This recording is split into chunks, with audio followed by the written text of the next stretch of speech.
بسم الله الرحمن الرحيم. السلام عليكم ورحمة الله تعالى وبركاته. كسو دوادا channel كينا سادك آخره walaalaha islaamka ah waxaan halkan idinku soo gudbinayaa maanta ilbaxnimada islaamka mowduucan ugu magacdaray sida aynu la socono ilbaxnimo dadka hadda jooga waxay u yaqaaniin waxyaabaha dhaldhalaalka ee dunida haatan ka jira ee teknolojiyadaha diyaaradaha hubka iyo waxyaabaha la midka loo isticmaalo balse ilbaxnimada rasmiga waxay ku jirtaa waa islaamka oo ah manhaj nololeed oo dhameystiran oo Allah subhanahu wa ta'ala adoomadiisa ugu talagalay ilbaxnimada islaamka oo quruxda badan in aan xogaha iska xusuusino mar waliba waa muhiim maadaama aynu nahay dad islaam ah isla markaana haatan aynu inta badan dadka muslimiinta haatan ku nool gaar ahaan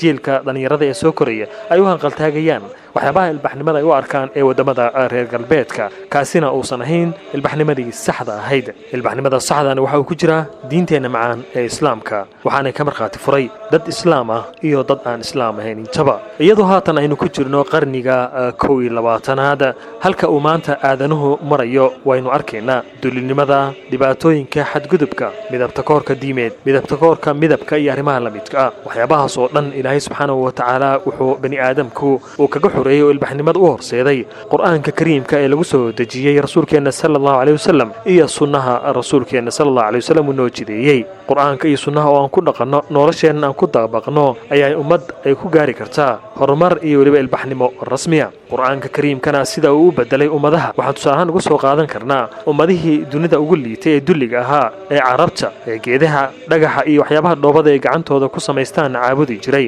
jahligana uu la haray gabdhaha yaryarna iyaga oo nool aasi jiray balse islaamka ayaa arrimahaasi oo dhan ka saaray oo xoreeyay xornimada islaamka uu horseeday dadka muslimka ah meel kastoo ay joogaan gaar ahaan carabta oo aad u tiro badan tusaale yar baan ka soo qaadano nin saxaabi ah ayaa u yimid rasuulkeena sallallahu alayhi wasallam markaasuu yiri yaa rasuulallah rasuulka ilaahayow dambi aad u weyn ayaan islaamka ka horgalay ilaahay dambigaasi ma laga yaabaa inuu i dhaafo ama ilaahay ma ii dhaafi doonaa dambigaasi ayuu yiri markaasuu rasuulka sallallahu alayhi wasallam yiri muxuu yahay dambigaasi ninkii ayaa uga jawaabay rasuulka sallallahu alayhi wasallam islaamka ka hor xilligii jaahiliyadii 6 gabdhood ayaa nolol ku aasay mid lixaad ee ugu dambeysay 2 sano iyo bar ayay jirtay markii aan damcay in aan iyada oo nool aan aaso ayaan hooyadeeda u tagay oo ku yiri gabadha iidib hooyada oo ogeed 5 hore inaan soo aasay tan lixaadna aan aasid u wado oo qalbigeeda hooyanimo uu aad markaasi u dareemayo xanuunka hooyo ilmaheeda oo nool laga qaadayo lana aasayo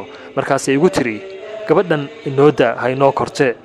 markaasaan ku anigu u been sheegaya ma dilaya suuqa ayaan u wadaa dhar fiican u soo xir oo soo qurxi hooyadii oo walwalsan oo shaki weyn ka qabta in gabadhaasi uu nolol ay ugu soo noqon doonto ayaa gabadhii ii dhiibtay oo igu tiri ayuu yiri saxaabiga rasuul sallallahu alayhi wasallam amaanada ilaali oo ballanta ha ka bixin gabadhii waan la tagay halkii aan ugu talagalay inaan ku aaso aan ujeedkaygu ahaa inaan nolosha ku aaso gabadhii yareeda 2 sano barka jirtay waa tii lixaad oo aasaye god ayaan u qoday ciida ayaan ku rogay inta madaxeeda uu qarsoomana ciida wali aan ku wada rogin ayaa igu tiri yaa abataa dayacta al-amaana aabahayow amaanadii ayaa dayacday anoon hadalka gabadheedaasi yar ee ciida inteeda badan aan ku rogay wajiga kaliya u bannaan yahay aan dhag u dhigan ayaan ciida ku rogay ayuu yiri rasuulkeena sallallahu alayhi wasallam oo naxariista badnaa wuu ooyay markaasuu ku yiri war in yar oo naxariis bani aadanimo halta ma lihid miya wallahi buu yiri islaamka haddii uu dambiga ka horreeyay lagu dhaafi lahayn qoorta ayaan seef kaaga jari lahaa ummadii carbeed ee noloshaasi dulliga ah ku jirtay ayuu alla ku xoreeyay quraanka kariimka luqadda carabigana uga dhigay luqadda sharaf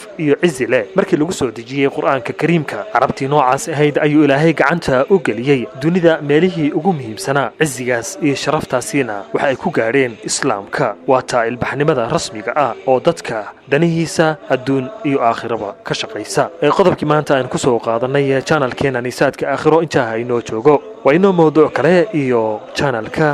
سادك آخره والسلام عليكم ورحمة الله تعالى وبركاته.